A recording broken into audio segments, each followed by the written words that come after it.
하나님 아버지, 오늘도 저희들을 긍휼히 여기사 주님의 생명의 말씀 앞으로 인도하심을 감사드립니다.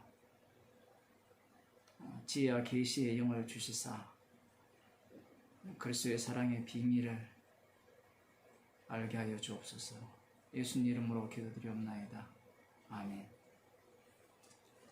오늘 마태복음 4장 1절을 보도록 하겠습니다. 그때 예수께서 성령에게 이끌려 마귀에게 시험을 받으러 광야로 가사,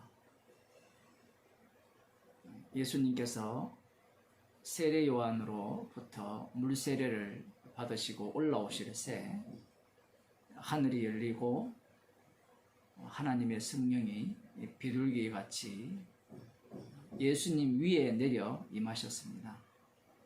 이 모든 것들을 예수님께서 목격하신 거죠. 여기에 보면 그러면서 난 소리가, 이는 내 사랑하는 아들이요 내 기뻐하는 자라. 하나님께서 말씀하신 내용입니다. 사랑하는 아들이라고 말씀하시는 거예요.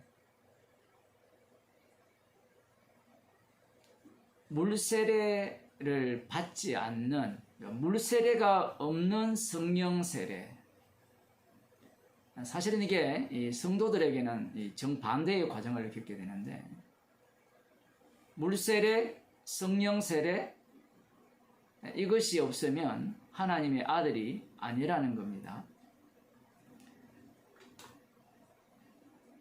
우리가 생각하기에는 하나님의 아들, 신의 아들이면 아들이지 거기에 무슨 조건이 들어가느냐, 이렇게 생각을 할 수 있는데, 하나님의 아들이라는 개념 자체가 이미 성령을 받지 않은 자들의 하나님의 아들 개념이 되는 거예요.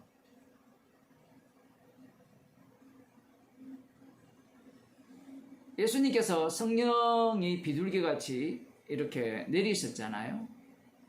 이제 하나님의 아들로 기뻐하심을 받은 자로 인정이 되셨다.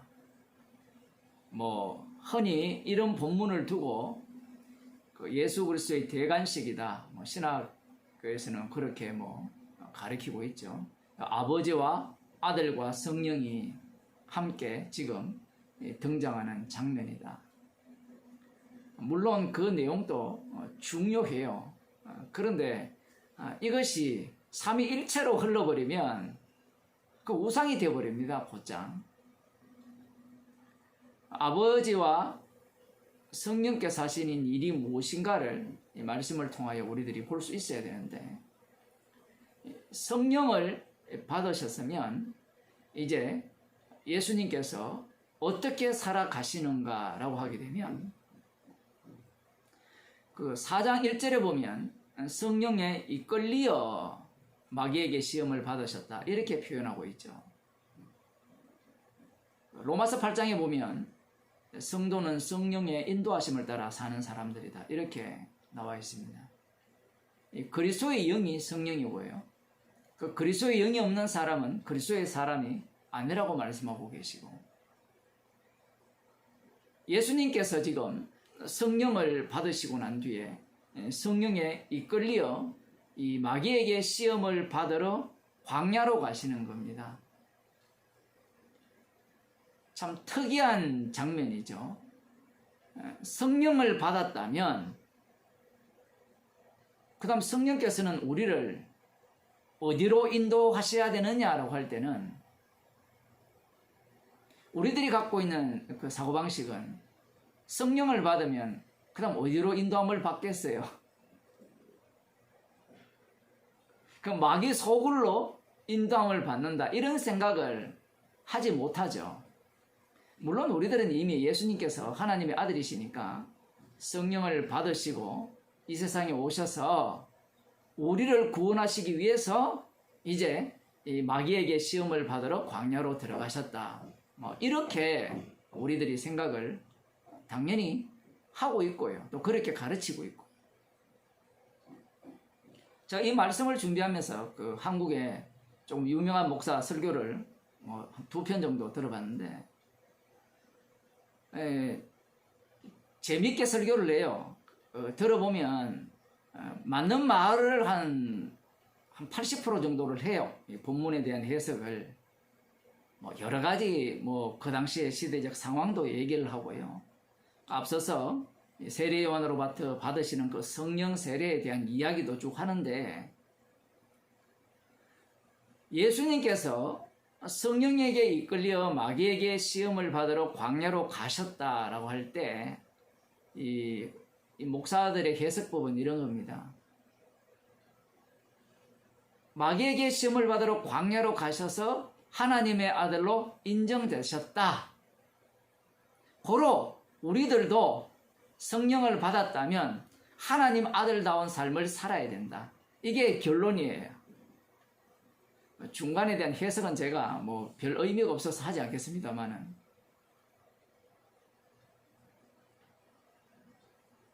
예수님께서 이 성령에 이끌려 마귀에게 시험을 받으러 광야로 들어가셔서 마귀에게 시험을 받잖아요. 실제로 받는데,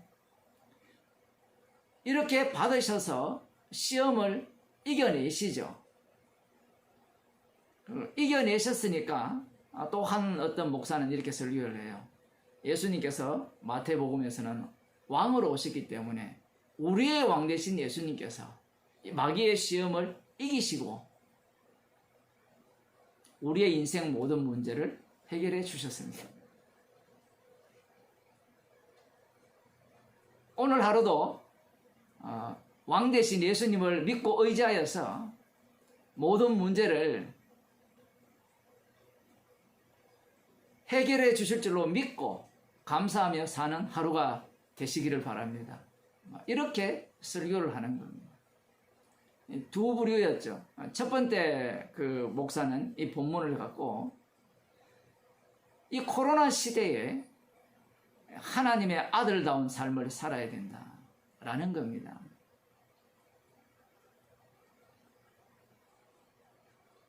공부를 좀 했기 때문에 이 기적적인 신앙, 눈에 보이는 신앙, 이런 것들을 추구하지 마시고 정말 아들다운 삶을 살아야 된다. 그렇게 이제 이 본문을 해석을 하고 적용을 하는 설교를 이렇게 들었습니다. 교인 수가 많아요. 나름대로 한국 교회에서 보니까 조금 말씀대로 한다는 그런 목사인데, 아들답게 산다라는 것이 어떤 의미냐라는 거죠. 아들답게 산다라는 것은 예수님께서는 지금 마귀에게 이끌려 시험을 받으러 광야로 가셨잖아요. 이걸 결론적으로 얘기를 해버리면 예수님께서 십자가에 달려 죽으실 때 유대인의 왕으로 등극하신 거거든요. 그러면 마귀가 생각하는 하나님의 아들은 어떠한가? 라고 하면 여기에 나오는 이 세 가지 시험이 있잖아요. 네가 하나님의 아들이면 돌로 떡덩이 만들고, 네가 하나님의 아들이면 말씀대로 시편 91편, 11편, 12편에 기록된 대로 뛰어내리면 천사들이 너의 발을 이렇게 받들어서 발이 돌에 부딪히지 않게 하시는가 보자. 그리고 세상 근세와 영광을 다 주겠다 나에게 절하면, 하나님의 아들은 모든 권세를 가졌거든요. 구약에 보면 이스라엘을 하나님의 아들로 규정하고 있거든요. 이 마귀가 예수님을 시험을 할 때 철저하게 이스라엘 백성들의 그 출애굽 그 사건을 바탕으로 하여서 지금 예수님을 시험하면서 과연 네가 성경대로 온 하나님의 아들이 맞느냐라는 그러한 검증을 지금 하는 중에 예수님께서 이 시험을 다 이겨내시잖아요. 이 이겨내셨다라는 것이 어떤 식으로 인식이 되느냐라고 할 때는 십자가에 달려 죽으셨다라고 이렇게 결론이 나야 되는데, 이겼었다라는 이 내용을 마귀에게 승리했다라는 이쪽으로 가버려요. 마귀에게 승리했다라고 가버리면 우리들은 어떤 생각을 갖게 되는가 하면, 마귀에게 승리했기 때문에 우리들도 하나님의 아들로서 마귀와 싸워서 이겨야 된다라는 논리를 펴게 되거든요. 그러면 마귀와 싸워서 이기는 게 뭐예요? 어떻게 하는 게 이기는 법입니까? 이기는 법이 예수님께서 십자가로 승리하셨잖아요. 그러면 성도가 이기는 법은 죄인으로 드러나는 것 외에 없거든요. 그런데 하나님의 아들답게 산다라고 했을 때 죄인으로 드러나는, 죄인으로 살려지는 그 인생이야말로 의인을 부르러 오신 그 예수님의 그 합당한 그 하신 그 일에 부합하다, 이렇게 들어가야 되는데 그렇게 들어가지 않는다라는 사실입니다. 성령을 받게 되면 예수님께서 이제 성령의 능력을 힘입어서 이제 왕다운 면모를 보일 것이라 이렇게 생각을 하면서 나름대로 여기에서 예수님께서 세 가지 시험을 이겨내시니까 이 이기심 자체를 십자가와 연결시키지 못하고 유혹을 이겼다라는 정도로만 생각하는 거예요, 사실은.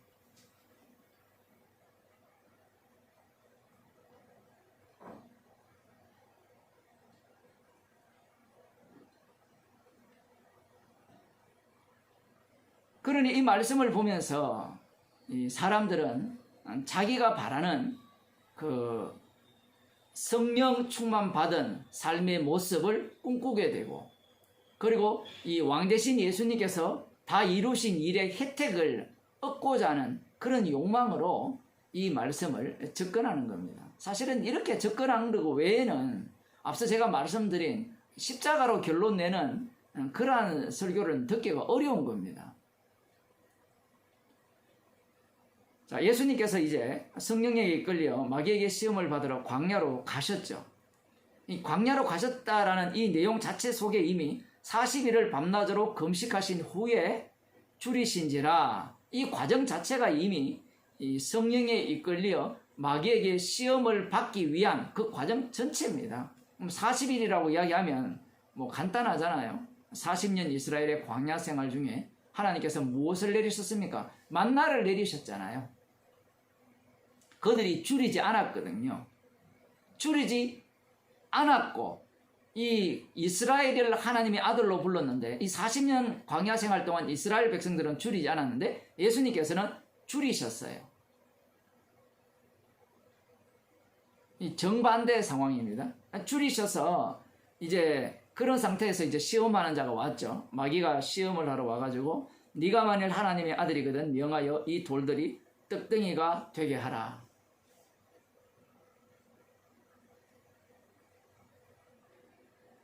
이 마귀는 누구를 대표하고 있는가 하면요, 인간을 대표합니다.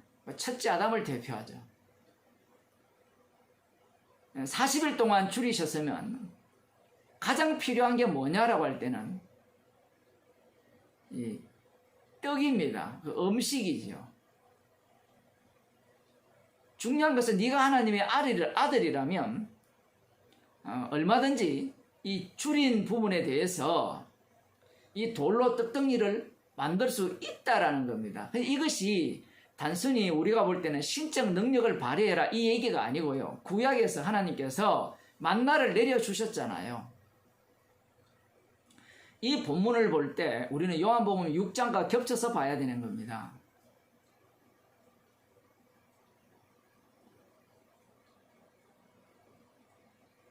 하나님의 아들이라면 돌덩이로 떡덩이가 되게 하라.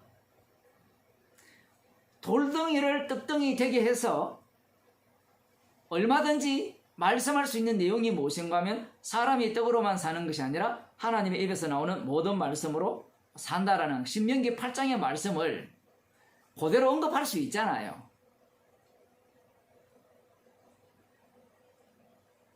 이 마귀가 육이기 때문에 이러한 말을 하는 겁니다. 표현을 하면. 그 구약에 보면 만나를 내렸잖아요. 만나를 먹이시면서 하나님께서 하시는 말씀이 사람이 떡으로 사는 것이 아니라 하나님 입에서 나오는 모든 말씀으로 산다. 이렇게 가르쳤거든요. 그러면 그 말씀과 똑같이 되어지려면 돌로 떡덩이를 만들어서 먹고 그 다음 하는 말이 사람이 떡으로 사는 것이 아니라 하나님의 입에서 나오는 모든 말씀으로 산다라고 가르쳐야 되거든요.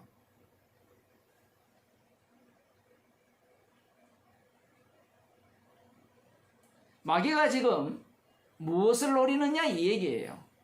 사실 이 본문을 제대로 봐도 납득이 안 되는 부분입니다. 이해를 못해요. 무슨 얘기인가 하면, 자, 여러분에게 질문해 볼게요. 사람이 떡으로 사는 것이 아니 하나님의 입에서 나오는 모든 말씀으로 살 것이라, 이 말씀이 신명기 8장에서 말씀하셨거든요. 그러면 이 말씀을 유대인들이 잘 압니까 모릅니까? 잘 알고 있죠.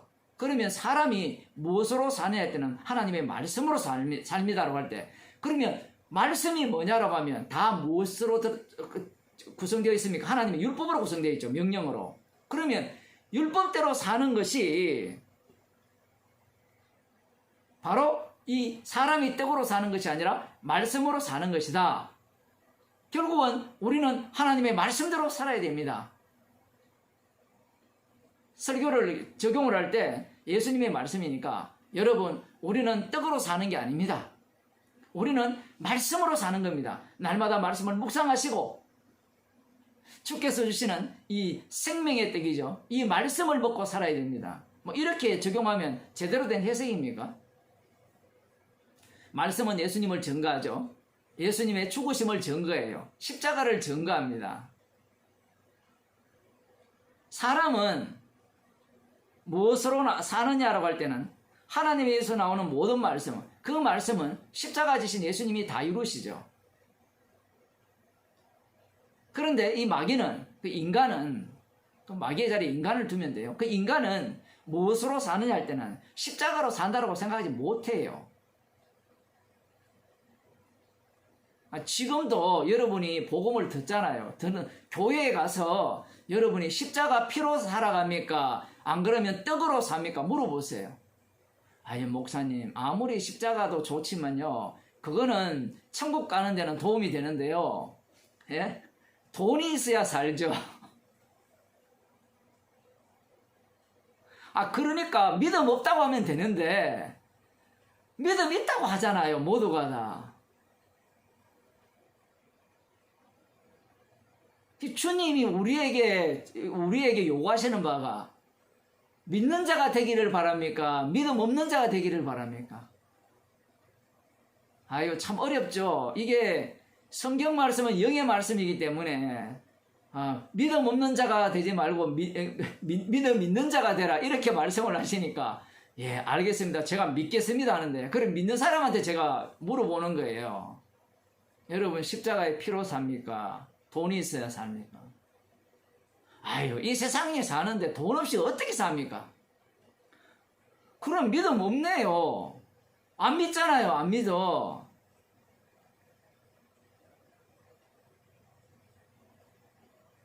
그러면 아까 그 목사가 얘기했듯이 우리는 하나님의 아들답게 살아야 됩니다 라고 하면 아들답게 산다는 게 이 말씀을 그대로 적용하라 이 얘기거든요. 사람이 떡으로 사는 것이 아니라 하나님의 입에서 나오는 모든 말씀으로 삽니다.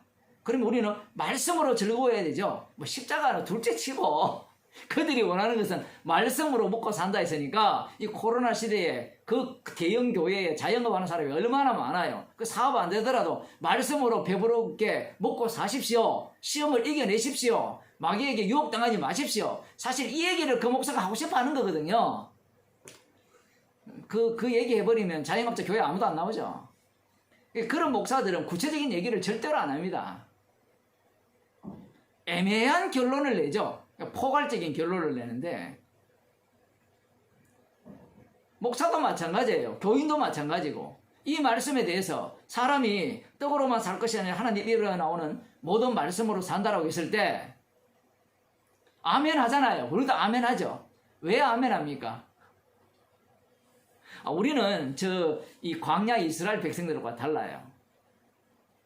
그 말도 안 맞아요. 왜 안 맞는가 하면, 하나님께서 이미 그들에 대해서 뭐라고 말씀하셨습니까? 사람이 떡으로 사는 것이 아니라 하나님 입에서 나오는 모든 말씀으로 살게 함을 알게 하기 위해서 만나를 내려주셨다라고 하거든요. 벌써 그들은 이 말씀 속에 들어가 있어요.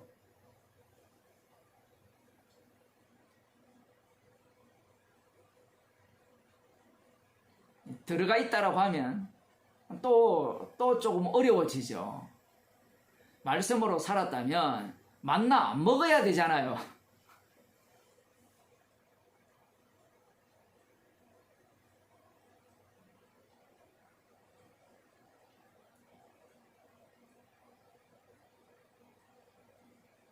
예수님께서 시험을 받으신 이 내용을 자기가 적용하려고 하는 거예요, 사람들은. 아니면 또 한 가지는 이용하려고 하고요. 이 말씀에 의해서 우리는 주님이 이용하신 대로 이용당하면 되는데, 아까 전에 다른 한 목사의 설교는 제가 그렇다 했잖아요. 예수님께서 이 육신을 입고 오셔서 우리의 연약함을 다 감당하시고 우리가 어떠한 인간임을 아시는 그 속으로 들어오셨기 때문에, 그분의 우리의 왕이기 때문에 성도 여러분들의 괴로움과 연약함과 슬픔과 아픔과 고통을 다 아시고 그 문제들을 다 해결해 주실 줄로 믿고 오늘 하루도 왕 되신 주님을 의지하며 삽시다. 이렇게 설교를 한단 말이에요. 그러면 사람들이 아멘을 하거든요. 그게 왜 아멘 하겠습니까? 성경을 읽어보니까 예수님께서 우리 연약함을 아니까 이렇게 오셔가지고 우리를 구원하셨단 말이에요.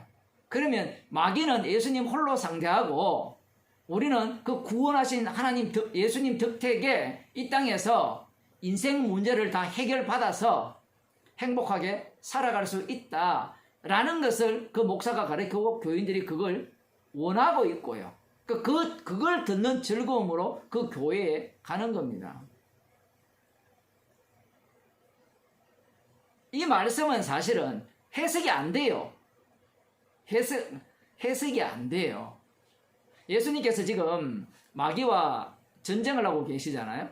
마귀가 시험을 냈다 하지만 마귀와 전쟁을 하시는데, 예수님께서 사람이 떡으로만 사는 것이 아니라 하나님 입에서 나오는 모든 말씀으로 산다 했을 때 예수님은 이 땅에 죽으러 오셨잖아요. 이 말씀의 의미를 알려면 예수님의 그 죽으심을 그대로 우리 육신의 속에 담아질 때 이 말씀의 의미를 비로소 깨닫게 되는 겁니다. 이걸 이렇게 표현할 수 있죠. 우리 성도들은 이 사람이 떡으로밖에 못 살아요. 사람은 떡으로밖에 못 살아요. 사람은. 그걸 바라고 있고요. 그 성령이 오시면 비로소 나는 이러한 죄인임을 아는 겁니다. 죄인임을 알기 때문에 결국은 십자가의 용서함이 덮쳐졌기 때문에 이 십자가의 피 능력으로 살아감을 비로소 깨닫게 되는 거죠. 그 피 능력으로 살아간다는 것은 나는 어떤 인간인고 하면 늘 떡으로밖에 살 수 없는 인간이네요 라는 그러한 고백이 나와야 되는 거거든요. 죄인이라는 겁니다. 이러한 죄인을 주께서 용서해 주신 거죠. 사망에서 생명으로 옮겨주시는 겁니다. 그러면 성도가 뭘 자랑해야 되겠습니까? 십자가의 피를 자랑해야 되겠죠. 그런데 사람들은 이렇게 이야기하고 싶은 거예요. 여러분, 사람은 떡으로 사는 것이 아니고 하나님의 입에서 나오는 모든 말씀으로 살아갑니다. 우리가 말씀으로 살아가야 되지 왜 돈을 의지합니까? 들어보면 다 맞는 것 같거든요. 근데 끝에 들어가 보면 무엇만 남아있는가 하면 인간의 행위만 남아요. 말씀으로 살아가는 나만 남는다고요. 그 말씀으로 살아가는 나가 그러면 최종적으로 어떠한 형편에 도달하게 되느냐 할 때는 천국도 가고 이 땅에서 축복도 누린다. 그런 식으로 생각을 하는 겁니다.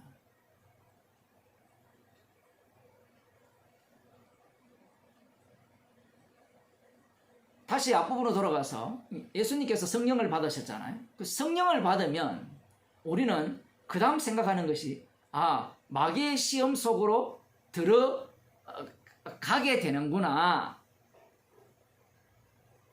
본격적으로 영적 싸움 속으로 우리가 이제 뛰어들게 되는구나. 이렇게 인식을 해야 되는데 그 성령을 받게 되면 우리는 이제 그 싸움 속에 들어가는 것은 맞는데 거기에서 어떤 삶을 살아낼 거냐라고 할 때는 늘 이기는 삶을 살 수 있다라고 생각해요. 이기는 삶을.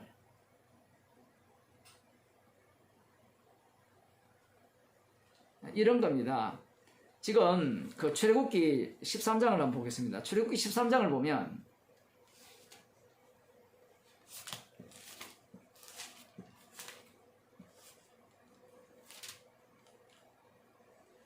17절 이하를 한번 보겠습니다. 바로가 구약성경 대기 쪽 바로가 백성을 보낸 후에 블레셋 사람의 땅의 길은 가까울지라도 하나님이 그들을 그 길로 인도하지 아니하셨으니 이는 하나님이 말씀하시기를 이 백성이 전쟁을 보면 뉘우쳐 애굽으로 돌아갈까 하셨음이라. 그러므로 하나님이 홍해의 광야길로 돌려 백성을 인도하심에 이스라엘 자손이 애굽 땅에서 항우를 지어 나올 때에 모세가 요셉의 해골을 취하였으니 이는 요셉이 이스라엘 자손으로 단단히 맹세케 하여 이르기를 하나님이 필연 너희를 근고하시리니 너희는 나의 해골을 여기서 가지고 나가라 하였음이었더라. 그들이 숫곳에서 발행하여 광야 끝 에담에 장막을 치니 여호와께서 그들 앞에 행하사 낮에는 구름 기둥으로 그들의 길을 인도하시고 밤에는 불 기둥으로 그들에게 비치사 주야로 진행하게 하시니 낮에는 구름 기둥 밤에는 불 기둥이 백성 앞에서 떠나지 아니하니라. 이 말씀을 보게 되면 여호와 하나님께서 모세를 통하여서 이스라엘 백성들을 애굽 땅에서 인도해 내시잖아요. 이 약속의 땅에 넣기 위해서 인도해 내신 것은 분명합니다. 아브라함과 이삭과 야곱에게 하신 언약을 이루시기 위해서 이스라엘 백성들을 인도해 내셨다면, 자, 하나님께서 인도하신다면 그 다음 어떻게 하나님께서 이들을 이끌어 가셔야 되느냐라고 할 때는 곧장 이스라엘 백성들이 가는 그쪽에서 그 약속의 땅으로 그 해변길이죠. 그 길로 곧장 인도해서 약속의 땅으로 집어넣으셔야 되는데 하나님의 인도하심이 그렇지 않다라는 사실이에요. 분명히 불과 낮에는 구름 기둥으로 밤에는 불 기둥으로 그들에게 비치사 주야로 진행하게 하셨다라고 하잖아요. 모세도 있고 하나님께서 친히 인도하시는 이 과정 속에 있다면 왜 하나님께서는 이런 상황으로 인도하시는가라는 이야기입니다. 그 이유는 여호와의 이름을 증거하기 위한 이스라엘이기 때문에 그러하거든요. 그 이스라엘 백성들은 이 약속을 주신 내용과 함께 그 약속에 대해서 어떤 식으로 인식하느냐라고 할 때는 자기 중심으로 인식을 하고 자기 중심으로 해석을 하는 거예요. 약속 속에서 말씀을 아무리 주셔도요, 하나님께서 말씀을 하셨잖아요. 우리가 볼 때는 아브라함 언약, 이삭, 야곱까지 그리고 요셉을 통한 그 내용까지 충분한 내용을 설명을 해도 이스라엘 백성들은 그 내용을 알아도 그 야곱을 이스라엘로 만드는 그 여호와의 이름께서 하시는 그 일 속을 들여다 볼 수가 없어요. 알아도 그 의미를 알 수가 없고요.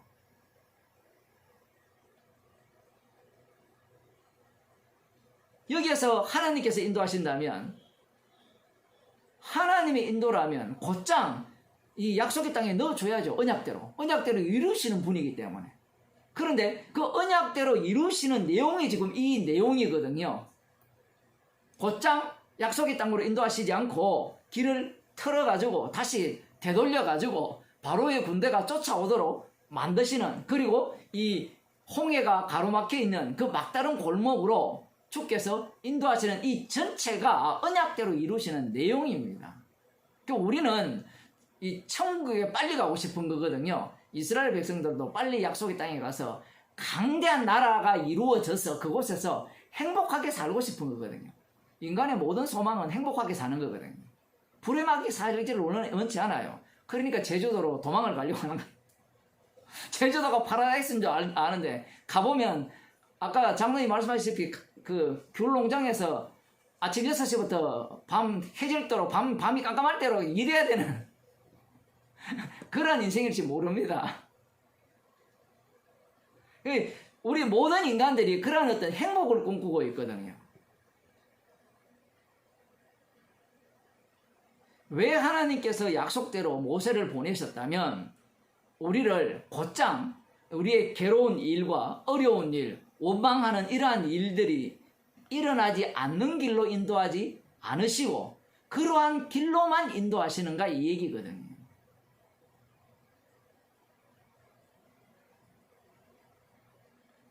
나를 위한 하나님 같으면 우리가 기대하는 바대로 인도하셔야 되죠. 그런데 여호와의 이름을 위한 인도입니다. 그렇기 때문에 이 인간들은 이러한 인도하심에 대해서 불만을 가질 수밖에 없고 불평을 가질 수밖에 없는 거예요.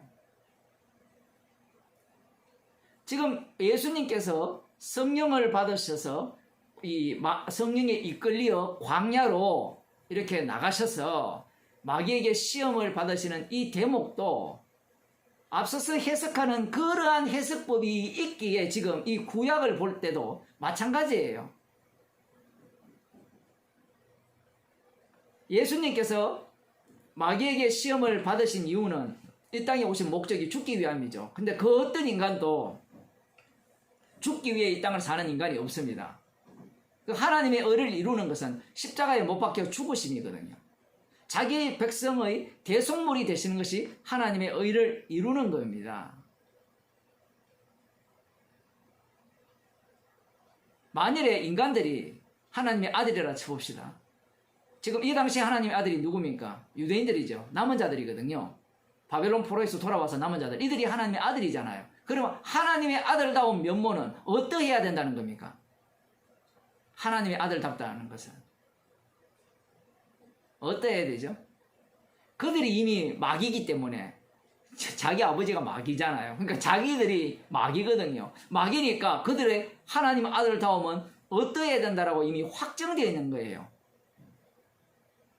요 말씀 있죠. 사람이 떡으로 사는 것이 아니라 하나님의 입에서 나오는 모든 말씀으로 산다는 이 내용을 그들이 알고 있어요? 모르고 있어요? 알고 있죠.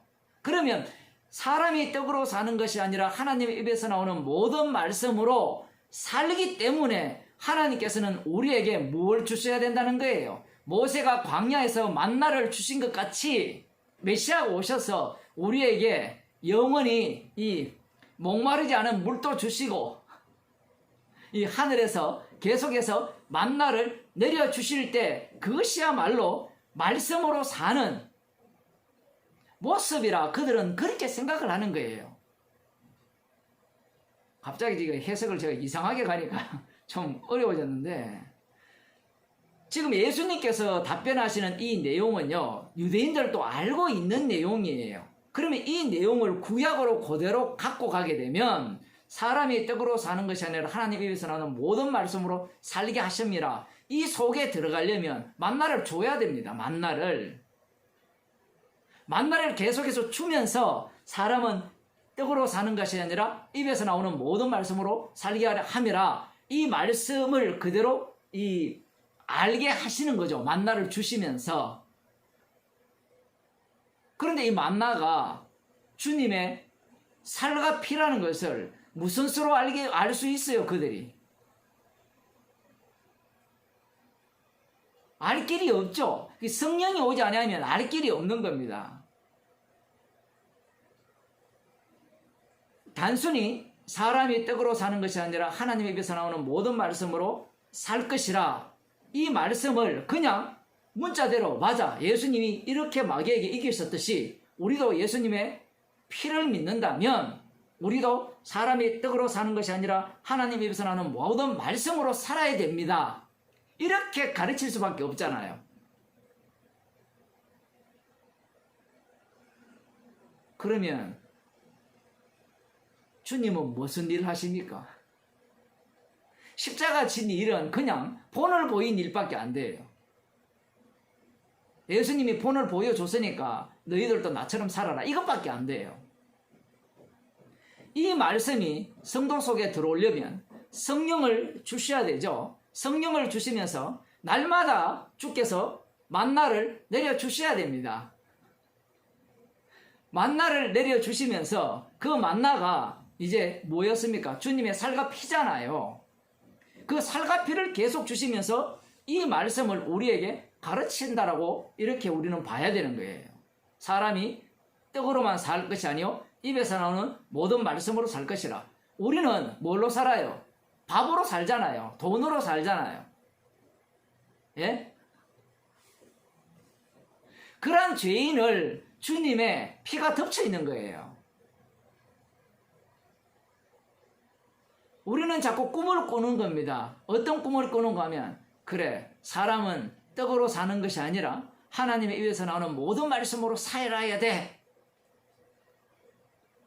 그 복음을 전하는 목사가 그래 돈을 사랑하지 않고 정말 말씀만 사랑하고 말씀만 전해야 돼. 그래서 뭘 보여주고 싶은 거예요? 나는 돈을 사랑하지 않는 목사입니다. 그러면 여러분 나를 따라라 이것밖에 안 돼요. 그 다음 나오는 얘기는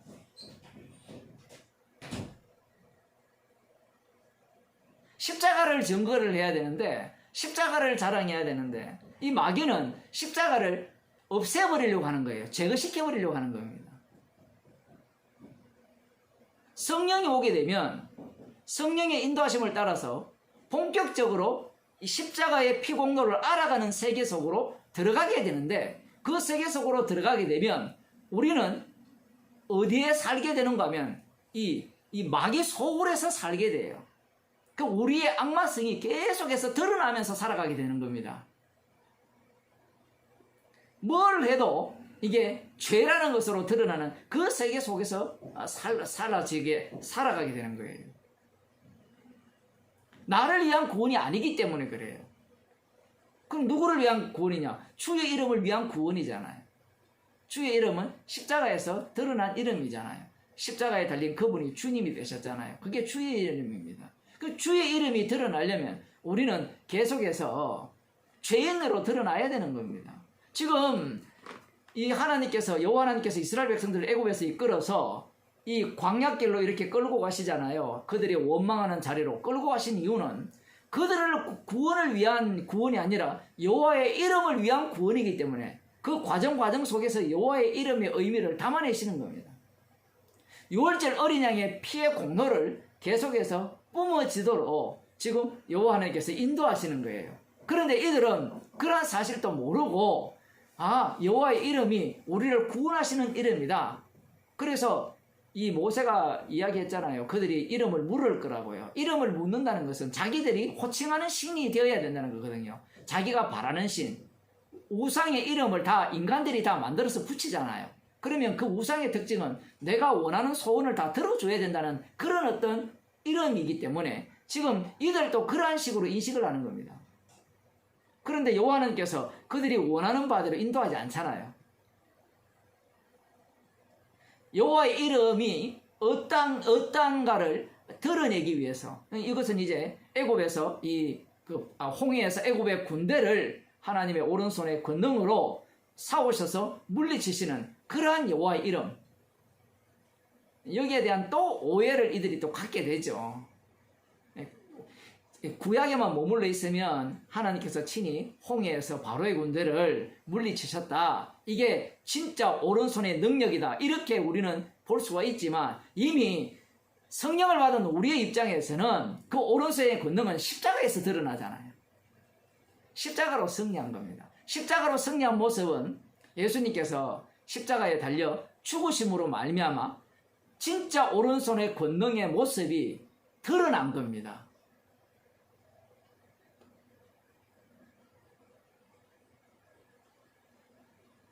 그러니 그 마태복음 4장에 나오는 이 예수님을 이 성령께서 이끌어 가셔서 마귀에게 시험을 받게 하시는 이런 내용들이 인간들에게는 나의 구원을 위한 것이라든지 그러면 좀 이해가 되고요. 안 그러면 또 이해가 안 돼요. 왜 그런 식으로 몰고 가시는가? 예수님은 처음부터 죽기 위해 오셨거든요.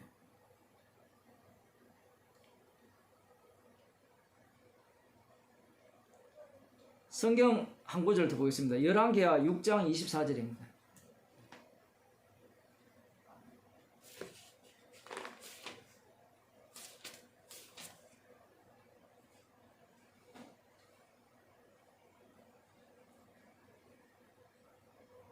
구약성경 571쪽인데요. 이후에 아람왕 베나닷이 그 온 군대를 모아 올라와서 사마리아를 에워싸니 아람 사람이 사마리아를 에워싸므로 성중이 크게 줄여서 나귀 머리 하나에 80세겔이요 합분태 4분 1값에 1갑에 5세겔이라. 이스라엘 왕이 성위로 통과할 때에 한 여인이 외쳐 가로되 나의 주 왕이여 도우소서. 왕이 가로되 여호와께서 너를 돕지 아니하시면 내가 무엇으로 너를 도우랴. 타작마당으로 말미암아 하겠느냐 포도주 틀로 말미암아 하겠느냐. 또 가로되 무슨 일이냐. 여인이 대답하되 이 여인이 내게 이르기를 네 아들을 내라. 우리가 오늘날 먹고 내일은 내 아들을 먹자 하매 우리가 드디어 내 아들을 삶아 먹었더니 이튿날에 내가 이르되 네 아들을 내라. 우리가 먹으리라 하나 저가 그 아들을 숨겼나이다. 왕이 그 여인의 말을 듣고 자기 옷을 찢었니라. 저가 그 성위로 지나갈 때에 백성이 본즉 그 속살에 굵은 벨을 입었더라. 이런 내용이 나오죠. 그러자 이제 이 왕이 열받아가지고 엘리사의 머리를 날려버리겠다. 그러한 어떤 진노를 표하는데 이 사태가 왜 벌어졌느냐라는 겁니다. 하나님께서 이스라엘 백성들을 애굽에서 구출해 내오셔서 북이스라엘로 인도하셨다면 이러한 어떤 잔인한 상황이 벌어지지 않아야 되지 않느냐라는 것이 우리들의 생각 아니에요? 하나님께서 인도하셨잖아요. 자기들이 이스라엘 백성들이 원해서 이 땅에 온 게 아니잖아요. 그러면 우리는 그들이 잘못을 했기 때문에 이러한 어떤 처참한 상황의 지경에 이르렀다. 이 말의 의미는 뭔가 하면 그러면 잘못하지 않으면 이러한 처참한 상황이 안 된다는 얘기를 하고 싶어 하거든요. 이 본문을 갖고 여러분들이 설교를 한다 쳐봅시다. 이 말씀을 가르친다 해봅시다. 이 본문을 갖고 뭐라고 설교하겠습니까?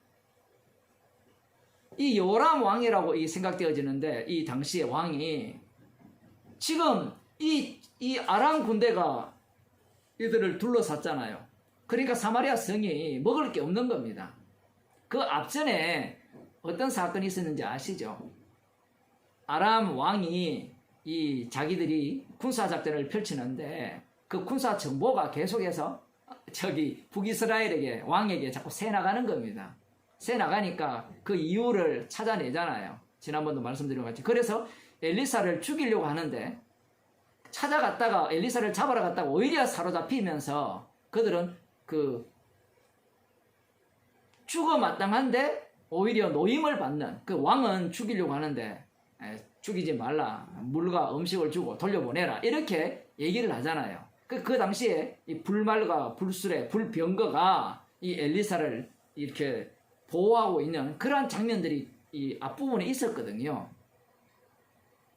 이러한 상황 속에서 지금 이 사태가 벌어졌는데 우리들 같으면 우리들 생각이 이런 거예요.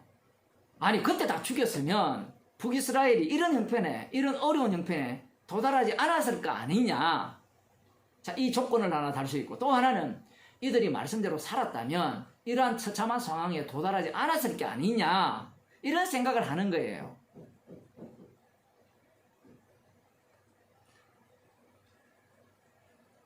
여러분은 어느 쪽을 생각할 수 있습니까? 여기에서 이 본문을 보면서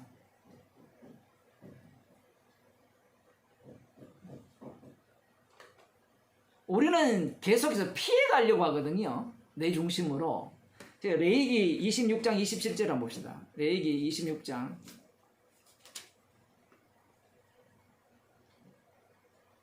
너희가 이같이 될지라도 지금 26장에 보면 언약대로 이행하라. 그리하면 내가 복을 주겠다라고 말씀을 하시는데 그러나 너희들이 언약을 배반한다라고 말씀하십니다. 그 언약을 배반해서 하나님께서 그들에게 여러 가지 징계를 내립니다. 진노를 내립니다. 진노를 내려도 이들은 안 듣는다라고 이미 말씀을 다 해놓으셨어요. 사람들이 오해하는 게 뭔가 하면요, 레위기에 나오는 이런 말씀, 신명기 그 32장인가 그 이후에 나오는 말씀들이 미리 포로바에 잡혀가는 것까지, 그래서 포로에서 돌아오는 것까지 다 말씀되어 있거든요. 그래서 좀 나름대로 똑똑한 사람들은 이렇게 이야기합니다. 아, 그것은 이미 포로 후기에, 포로 돌아온 이후에 쓴 성경이니까 그런 이야기를 기록해뒀다, 이렇게 이야기하는데 그런 게 아니에요. 세상 자체가, 이스라엘 자체가, 이 온 세상 자체가 말씀대로 되어지기 위해서 만들어졌습니다. 제가 어제도 그런 설교를 드렸는데, 세상은요, 모든 만물이 십자가 지신 분에 의해서 창조되었고 그를 위하여 창조되었어요. 이 십자가를 증거하기 위한 모든 만물입니다.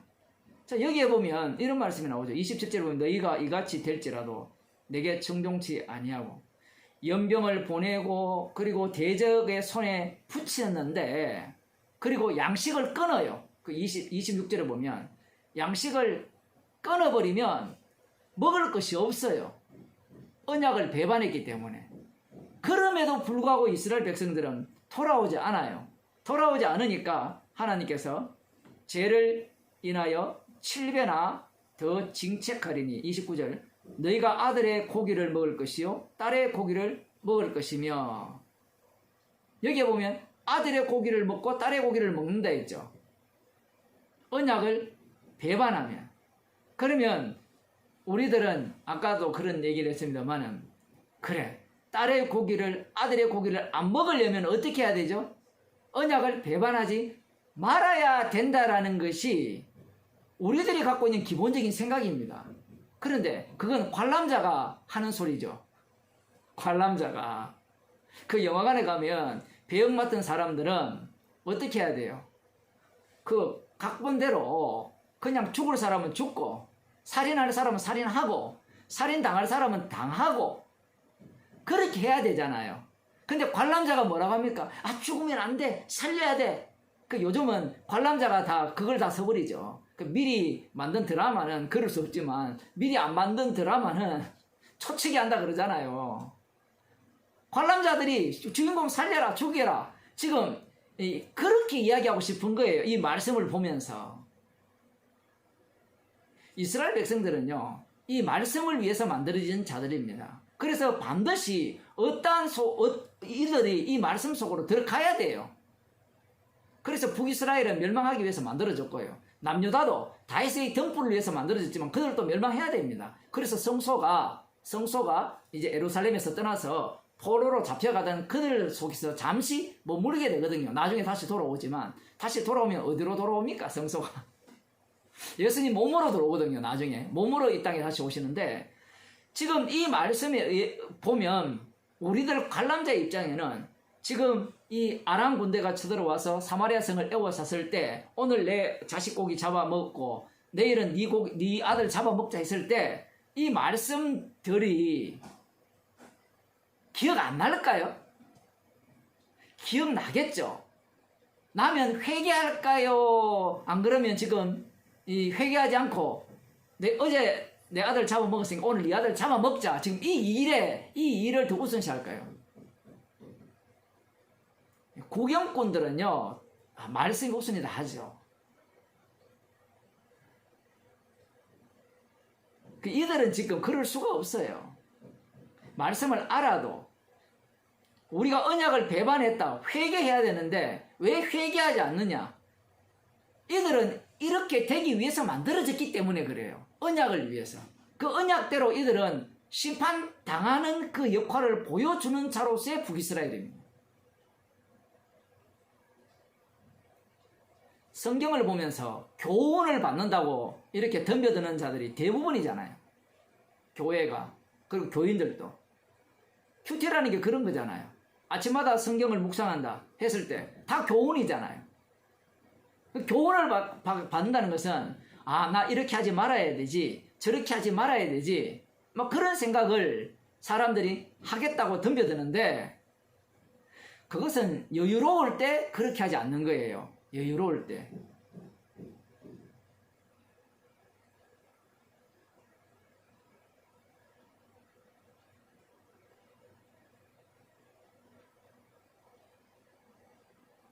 그러나 상황 속에 내몰리게 되면 그렇지 않은 겁니다. 인간 자체가.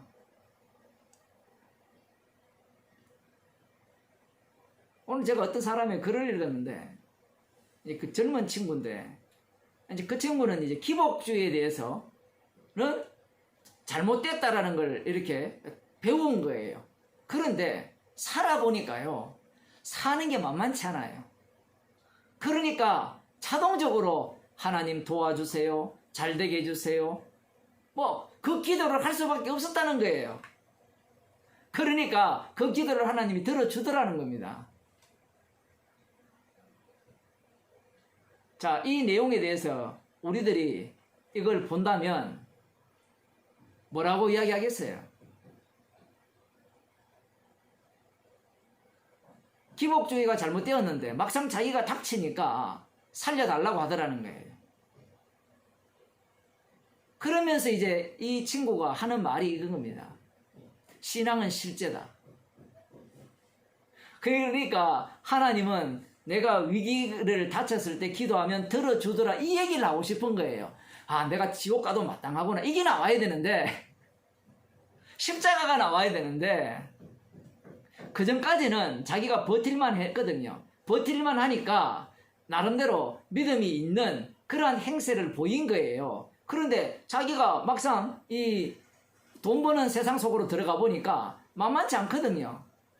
부모가 떼돈이 있다면 내가 월급을 받지 않아도, 직장에서 쫓겨나도 별 어려움이 없잖아요. 그죠? 그런데 부모가 밀어줄 돈이 없어요. 직장도 그만 다니고 아무것도 못할 때, 그럴 때 어떡하겠어요? 남 얘기가 아니거든요. 남 얘기가. 그 신앙이 있다고 흉내를 내는 거예요. 제가 아까 설교를 할 때 그런 목사들의 설교에 대해서 비판을 했지만요, 그들의 모습이 우리의 모습이에요. 그러면 인정해야 됩니까? 인정은 못 해줘. 복음을 전해야 되니까, 우리들은. 아닌 것은 아니라고 해야 되니까.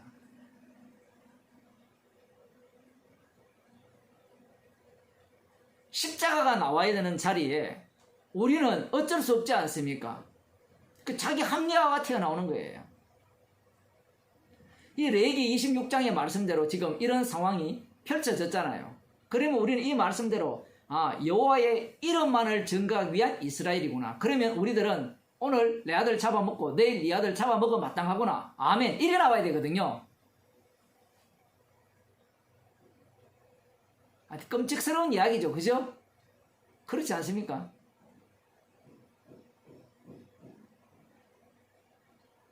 우리는 우리 자신을 너무 과대평가를 해요. 우리가 마귀 새끼인데, 마귀 새끼는 집 밖에 모르거든요. 자식 고려하지 않습니다. 자, 이 내용을 보면 우리는 자기 아들 잡아먹지 말고 지 목숨 내놔가지고 자기가 가마솥에 들어가가지고 살코기가 돼가지고 자식 아들 먹이면 안 돼요?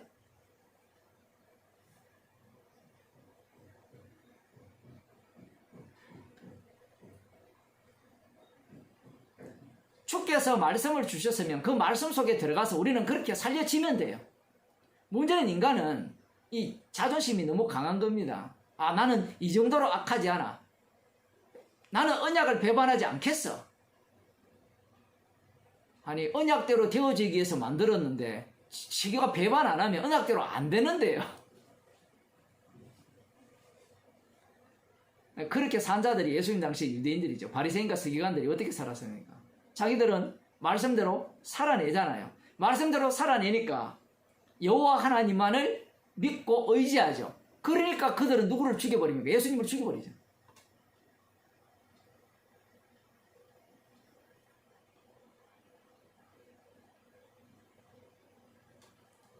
예수님께서 성령에 이끌려 마귀에게 시험을 받으러 이 광야로 들어가셨을 때 첫 번째 마귀가 시험하는 내용이 네가 하나님의 아들이거든 이 돌들로 떡덩이로 만들어라. 40일간 줄였잖아요.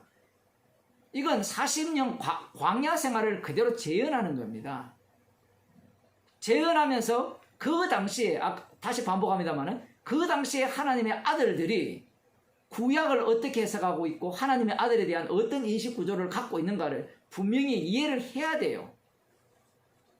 그런데 그걸 지금 오늘날 목사들은 생각을 하지 않기 때문에 해석법이 그들의 해석법과 다르지 않다라는 사실이에요.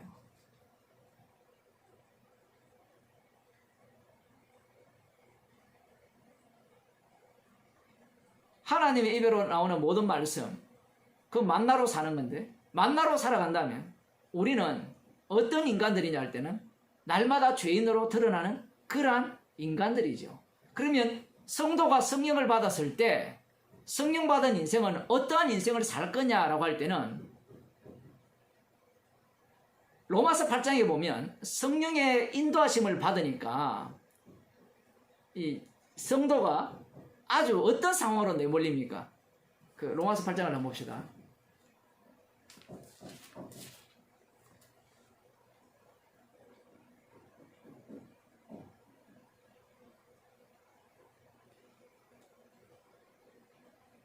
31절 그런즉 이 일에 대하여 우리가 무슨 말 하리요? 만일 하나님이 우리를 위하시면 누가 우리를 대적하리요? 하나님께서 우리를 위하시면 누가 우리를 대적하리요? 라고 하면 어느 누구도 대적 못한다라고 나와야 되잖아요. 얘기 자체가. 성령의 인도하심을 따라 살아가니까. 그러면 대적할 자가 없으니까 이 전진하면서 늘 승리하죠. 승리. 예수 이름으로 승리를 얻겠네. 우리 어릴 때 많이 불렀던 그 복음성가잖아요. 요즘도 뭐 부르는지 모르겠지만 그런 예수 이름으로 승리한다는 게 도대체 어떤 의미로 승리한다고 생각합니까? 이미 성도는 그리스도 안에 있기 때문에 대적자가 없어요. 대적자가 없다는 삶의 모습이 어떠한가라고 할 때는 뒷부분에 쭉 나옵니다. 자기 아들을 아끼지 아니하시고 우리 모든 사람을 위하여 내어주시니까 어찌 그 아들과 함께 모든 것을 우리에게 은사로 주시지 아니하겠느냐. 이 꼭 그 요한복음 10장에 나오는 그 하나님께서 우리에게 영생을 줄 뿐만 아니라 더 풍성히 얻게 하려 함이라. 아들을 주신 것은 생명을 주는 것뿐만 아니라 더 풍성히 얻게 하려 함이라. 그 풍성히 얻게 하는 말이 어떤 의미냐라고 할 때는 인간들은 그걸 어떻게 이해합니까? 여기에 보면 아들을 주시니까 어찌 그 아들과 함께 모든 것을 우리에게 은사로 주시지 않겠냐. 이게 은사로 주신다면 이 은사는 어디로부터 나오는 선물입니까? 십자가의 피로부터 나오는 선물이죠. 그러면 이 은사들은 모두가 다 피를 증거하기 위한 은사가 되겠죠. 그런데 사람들은 이 본문을 보면서 모든 것을 은사로 주시지 않겠느냐. 누가 우리를 대적하리요. 이런 말씀을 하니까 나의 대적자가 없다. 이래 들어가는 거예요. 말이 안 맞죠? 대적자가 없죠? 그런데 그 없다라는 말이 어떤 의미입니까? 누가 능히 하나님의 택하신 자들을 송사하리요? 송사한단 말이죠. 정죄함이 없다라는 거거든요. 성도는. 어렵다 하신 이는 하나님이시니 누가 정죄하리요? 죽으실 뿐만 아니라 다시 살아나신 이는 그리스도 예수시니. 바로 정죄에 관한 이야기예요. 죄 없다라는 것. 십자가의 피로 용서함을 받았다는 것. 로마서 8장에 그 뒤에 보면 예수 안에 있는 자는 결코 정죄함이 없나니. 8장 1절입니까? 거기에 나오죠. 그 내용을 지금 그대로 담은 거예요. 여기 보면 죽으실 뿐만 아니라 다시 살아나신 이는 그리스도 예수시니 그는 하나님 우편에 계신 자여 우리를 위하여 간구하시는 자니라. 하나님 우편에 계신다는 말은 이 주의 자리에 앉으셨다는 거예요. 그 주의 자리에 앉으신 분이 우리를 위해 간구하신다는 겁니다. 우리를 위해 간구한다 할 때는 기도만 하는 게 아니라 그 기도의 효력이 성도에게 그대로 미치게 돼 있죠. 미치게 돼 있으면 성도는 어떻게 살아요? 우편에 계신 분이 기도하시면 성도는 승리하죠. 그 승리하는 모습을 봅시다. 누가 우리를 그리스도의 사랑에서 끊으리요? 환난이나 공고나 핍박이나 기근이나 적신이나 위험이나 칼이라. 이걸 피하는 게 아니에요.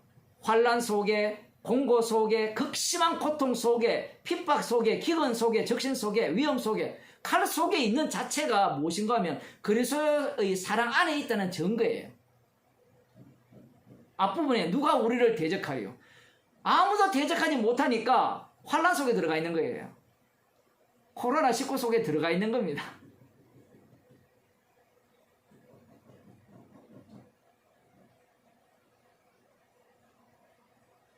성령의 인도하심이라면 이런 것들을 피하게 해주셔야 될 거 아니에요. 우리들이 생각하는 성령의 인도하심이라면. 말씀을 완전히 거꾸로 있죠. 성령께서 우리를 인도하신다면, 자, 환난을 피하게 해주고, 이 극심한 고통을 당하지 않게 해주고, 그게 지금 예수님의 재림을 기다리는 인간들의 그 바람이잖아요. 그들은 주님의 죽으심 속에 복음과 함께 고난을 받는 것이야말로 그리스도의 사랑에서 끊을 수 없다라는 확실한 증거라는 것을 생각을 못하는 겁니다. 어느 누구도 우리를 대적할 수 없는 그러한 모습이라는 것을 그들은 상상도 못하죠. 그들이 기껏 생각하는 것은 하나님이 우리를 위하시면 누가 우리를 대적하리요? 대적자가 없다는 거죠. 갇히지도 않고, 마치 이 베드로가 감옥에 갇혔을 때 천사가 끄집어내고, 이 바울과 실라가 감옥에 갇혔을 때 찬양과 기도를 하니까 옥문이 열리고, 옥문이 열려도 안 나와요. 궁극적으로는 죽어요. 차라리 그곳에서 그냥 죽었으면 고난을 덜 받았을 건데, 더 살아가지고 괜히 꺼내줘가지고 더 개고생하다가 결국은 또 죽어요. 나를 위한 성령은 없습니다. 우리를 위한 성령은 있죠. 그 우리는 주님의 피로 새롭게 만드신 새로운 피조물들입니다. 그리스도의 몸의 지체들이죠.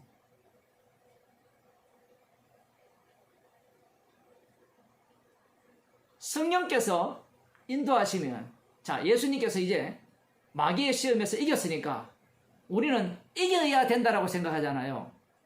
그죠? 성령을 받았으니까. 성도는 이길 필요 없어요. 그냥 살면 돼요.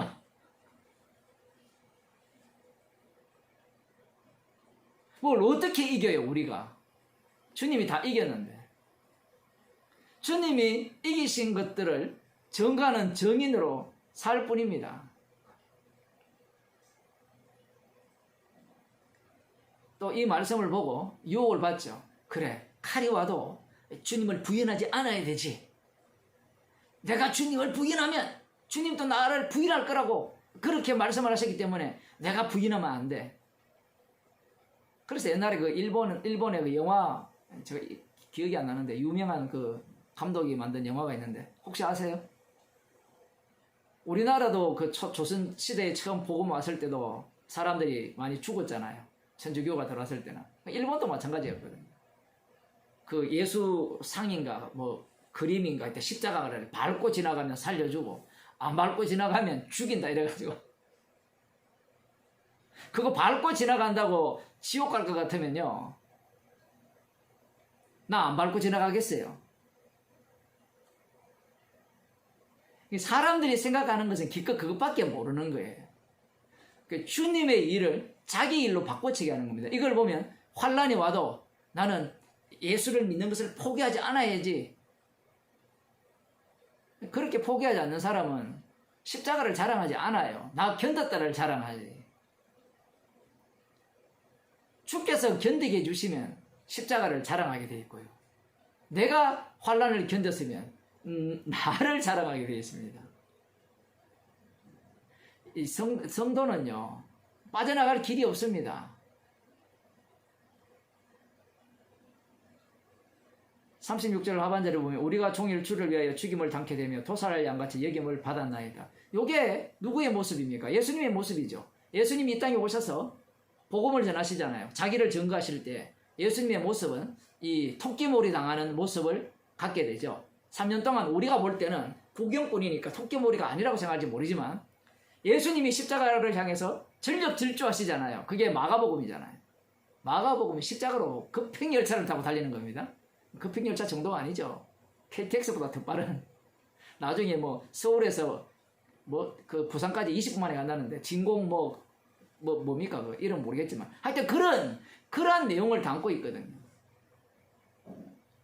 달리 말하면 예수님은 자기를 증거하시는 가운데 주변 환경 여건 전체를 예수님 자신을 죽이는 상황 속으로 이렇게 다 빨아당깁니다. 성도의 삶이 그리스도 안에 있기 때문에 이러한 꼴이라는 거예요. 근데 이러한 꼴 자체가 무엇인가 하면 아무도 대적을 못하는 꼴이에요.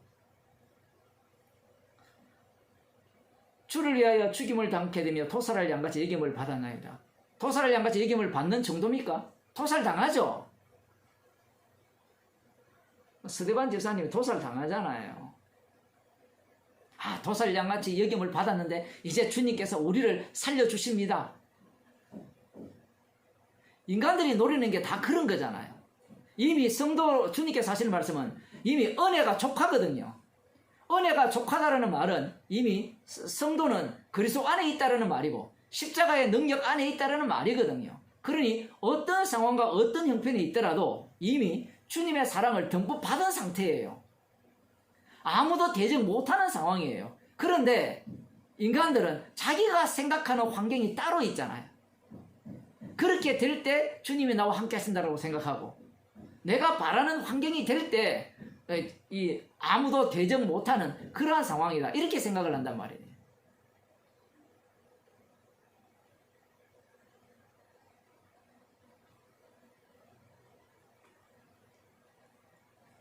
우리를 위해 있는 게 아니에요.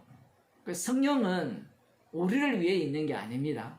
성령이 우리 속에 들어버리면 주님께서 우리와 동행을 하시는데 동행을 하면 우리는 어떤 모습을 살게 되느냐? 십자가의 증인으로 살게 돼요. 여기서도 마찬가지입니다. 자, 예수님께서는 홀로 예수님과 우리의 차이는 이겁니다. 예수님께서 성령을 받으시잖아요. 성령을 받아서 성령에 이끌려 가시잖아요. 이끌려 가실 때 예수님은 역시 자신도 죽음의 길로 가십니다. 그런데 사람들은 자기를 마치 어느 자리에 두는가 하면 예수님처럼 자기도 성령이 오시면 성령 플러스 나 해가지고 내가 주님의 일을 할 수 있는 주님의 길을 걸어갈 수 있는 인간이 된다라고 생각을 해요.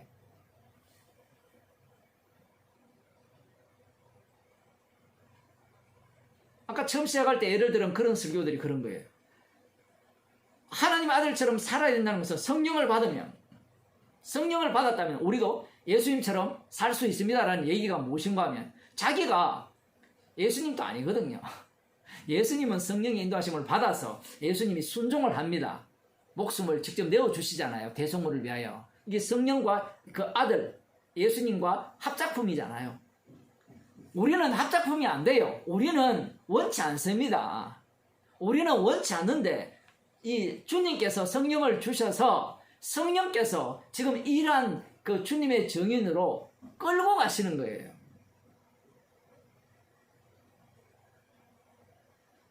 그 말은 곧 나는 아니고 주님은 이고 이러한 상태로 성도가 살아간다는 겁니다. 그래야 이 몸이 십자가 피를 증거하는 증인이 될 거 아니에요. 그런데 그들이 이야기하는 것은 이런 겁니다. 성령이 오시면 내가 성령을 받았으니까 내가 하나님의 자녀로서 정말 이 아들다운 삶을 살아야 되고 믿음을 지켜야 되고 그리고 이 어려운 환경 속에서도 주님이 십자가에서 다 이루어 주셨으니까 그 이루어 주심을 내가 믿고 살아야 된다. 자기를 부인하는 능력은 하나도 없어요. 그래서 성령이 없으면 그리스도의 사람이 아니라고 하는 겁니다.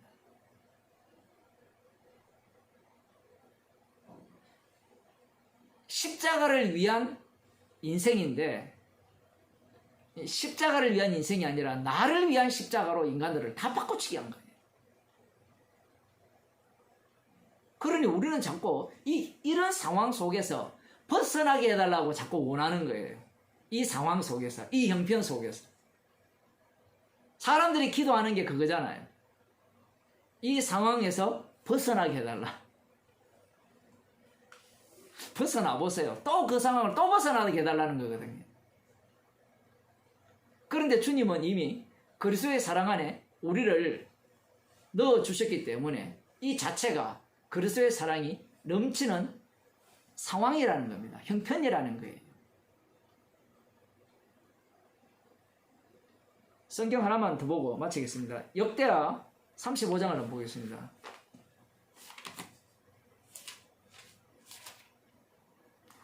역대하 35장을 보면 그 요시야 왕이 등장하거든요. 그 요시야 왕은 남유다 나라에 있어서 좀 괜찮은 왕이에요. 요시야라고 하면 히스기야 왕과 이 요시야 왕이 그 양대 산맥을 이룬다라고 볼 수 있는데 35장 1절부터 보면 그 전에도 뭐 그런 내용이 나오지만 그 30 끝부분 봅시다. 34장 33절 이와 같이 요시야가 이스라엘 자손에 속한 모든 땅에서 가정한 것을 다 제하여 버리고 이스라엘의 모든 사람으로 그 하나님 여호와를 섬기게 하였으므로 요시야가 사는 날에 백성이 그 열조의 하나님 여호와께 복종하고 떠나지 아니하였더라. 그 요시야가 그 유월절을 제대로 지키거든요. 오랜만에. 어쨌든 그 말씀대로 돌아가는 그 앞부분에 보면 이 성경 그 율법책을 기록된 모든 것을 준행치 않아서 하나님의 진노가 이렇게 임하였다라는 것을 알고 이제 율법대로 기록된 대로 이들이 이 순종하겠다는 그러한 모습을 이 요시야 왕이 보이는 겁니다. 그런데 희한한 일은 이런 일이죠. 그 뒤에 보면 요시야 왕이 어떻게 죽는가 하면요. 20절입니다. 18절 볼게요. 선지자 사무엘 이후로 이스라엘 가운데서 유월절을 이같이 지키지 못하였고 이스라엘 열왕도 요시야가 제사장들과 레위 사람들과 모인 온 유다와 이스라엘 무리와 예루살렘 거민과 함께 지킨 것처럼 유월절을 지키지 못하였더라. 요시야의 위에 있은 지 18년에 이 유월절을 지켰더라. 이 정도 하면 요시야가 괜찮은 사람이잖아요. 그러면 요시야가 죽을 때도 좀 괜찮게 죽어야 되는데 희한하게 죽어요. 이 모든 일 후 곧 요시야가 전을 정돈하기를 마친 후에 애굽왕 느고가 유브라데 강 가에 갈그미스를 치러 올라온 고로 요시야가 나가서 방비하였더니 느고가 요시야에게 사자를 보내어 가로되 유다 왕이여 내가 그대와 무슨 관계가 있느냐. 이 유다 땅이 중간에 위치하니까 애굽에서 좀 길을 좀 내달라는 겁니다. 표현을 하자면 지나가서 저 갈그미스를 치겠다. 그렇게 하니까 이 요시야가 가로막고 쓰는 겁니다. 그러니까 이 애굽왕 느고가 이렇게 이야기를 하죠. 네와 나와 무슨 상관이 있느냐. 내가 오늘날 그들을 치려는 것이 아니요 나로 더불어 싸우는 족속을 치려는 것이라. 그 다음 말이 중요합니다. 하나님이 나를 명하사 속히 치라 하셨은즉 하나님이 나와 함께 계시니 그대는 하나님을 거스리지 말라. 그들을 멸하실까 하노라 하나 요시야가 몸을 돌이켜 떠나기를 싫어하고 변장하고 싸우고자 하여 하나님의 입에서 나온 느고의 말을 듣지 아니하고. 뭐 이상하지 않아요? 갑자기 요시야 왕이 이 율법대로 돌아갔거든요. 유월절도 지키고. 그랬다면 하나님께서 이 애굽 왕 느고를 통해서 너에게 말할 거다. 지금 이 애굽 왕 느고가 저기 갈그미스를 치러 올라가는 이 과정은 나의 뜻이다. 그가 하는 말은 내가 그의 입에 준 말이다. 이걸 좀 알려줘야 안 돼요? 우리가 볼 때는 이 애굽 왕 느고보다 누가 더 중요해요? 요시야 왕이 더 중요하잖아요. 이런 본문을 보면 당황할 수밖에 없어요. 아니 언제 하나님께서 이 애굽 왕 이 느고에게 하나님의 말씀을 주셨습니까? 정보가 하나도 없어요. 뭔가 알려주고 요시야가 하나님 입에서 나오는 그 느고의 말을 듣지 않아서 죽었다. 이렇게 했다면 뭔가 이 요시야가 하나님께 순종하지 않아서 죽었다. 이렇게 볼 수 있는데 지금 이 상황을 보면 전혀 그런 상황이 아니에요. 왜 이렇게 죽어야 되는가? 이게 이 유다의 그 현실, 언약대로 멸망당해야 되는 그러한 어떤 현실이기 때문에 그래요. 그 유다가 멸망당해야, 남유다가 멸망당해야 어떤 일이 일어납니까? 70년이 일어나고 71회가 일어나서 이 언약의 완성자가 이 땅에 오시게 되어 있거든요.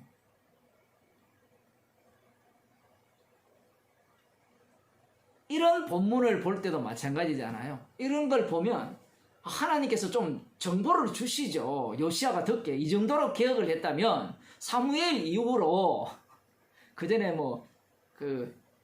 히스기야도 유월절을 지킨 적이 있지만 어쨌든 여기에서 보면 역대하에서 보면 이후로 이 이스라엘 가운데 유월절을 이같이 지키지 못하였다. 대대적으로 지켰다는 거거든요.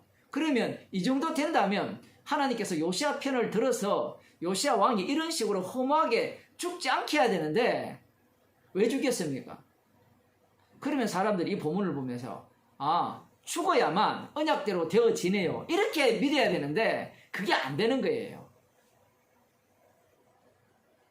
인간은 성경을 읽으면서 이 선악을 늘 따지기 때문에 이 요시야의 왕의 이러한 어떤 행동을 선이라 생각하고 그런데 또 안 맞거든요. 이 애굽왕 느고가 갑자기 하나님의 말씀을 들고 왔다는 이 자체가 이해가 안 되니까 이제 결국은 누구 책임을 돌리는가 하면 하나님 무슨 이런 하나님이 다 있느냐 이렇게 되는 거예요. 23절을 보면 먹이또 골짜기에 이르러 싸울 때에 활 쏘는 자가 요시야 왕을 손지라 왕이 그 신복에게 이르되 내가 중상하였으니 나를 도와 나가게 하라. 그 신복이 저를 병거에서 내리게 하고 저의 붉은 병거에 태워 예루살렘에 이른 후에 저가 죽으니 그 열조의 묘실의 장산이라. 온 유다와 예루살렘 사람들이 요시야를 슬퍼하고 예레미야는 저를 위하여 예가를 지었으며 노래하는 남자와 여자는 요시야를 슬퍼 노래하니 이스라엘의 규례가 되어 오늘날까지 이르렀으니 그 가사는 예가 중에 기록 이런 식으로도 기록되어 있는 거예요. 정말 황당한 얘기 아닙니까? 그죠? 율법대로 개혁을 했다면 하나님께서 그에게 함께 하셔서 정보를 주셔가지고 이 애굽왕 느고가 와서 이 갈그미스를 칠 거니까 길을 내줘라 이렇게 해야 되는데 막아요. 그 어이없이 죽음을 당하죠. 언약대로 되어지기 위함입니다. 이스라엘을 위함이 아니에요. 그러니 이런 내용들을 들여다보면 우리가 어떻게 하면 살 수 있을까? 어떻게 하면 멸망받지 않을 수 있을까? 이러한 어떤 것들이 안 통해요. 유대인들이 예수님 당시 유대인들이 이런 말씀이 있어도요. 자기들이 어떻게 하더라도 하나님이 하시는 일을 못 따라간다는 걸 알아야 되는데 그렇게 생각하지 않아요.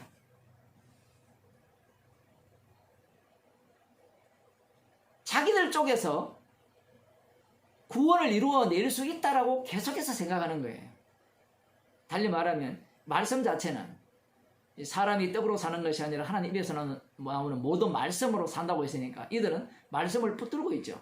자기들이 말씀을 지켜내면 하나님께서 약속하신 그 약속의 나라, 아들의 나라에 들어갈 수 있다라고 생각하는 겁니다. 이미 그들은 말씀대로 살고 있어요. 말씀대로 살고 있어요. 사람이 떡으로 사는 것이 아니라 입에서 나오는 모든 말씀으로 살고 있는 자들이에요. 그들 속에 예수님이 들어가시잖아요. 들어가시니까 그들이 뭘 요구합니까? 그들이 원하는 바는 만나를 요구하는 게 아니에요. 그들이 원하는 바는 딱 하나죠. 하나님 입에서 나오는 말씀대로 살기를 원하고 말씀대로 되어지기를 원하죠. 그들이 예수님을 죽여버립니다. 예수님 자신이 말씀의 완성이거든요. 그런데 어느 누가 그렇게 해석을 할 수 있겠어요? 그것은 이 말씀이 사람이 떡으로 사는 것이 아니라 하나님 입에서 나오는 모든 말씀으로 살게 하려 함이라. 이 말씀이 십자가에 달려 죽으셔서 성령을 주시지 아니하면 이 말씀 속에 합류가 불가능합니다. 그러니 성령 받지 못한 자들은 아무리 말씀을 흉내내도 결국은 흉내내다가 끝나버려요. 흉내내다가 끝나는데 마지막은 항상 이런 식으로 흘러갑니다. 자, 성령을 주셨으니까 이제 주님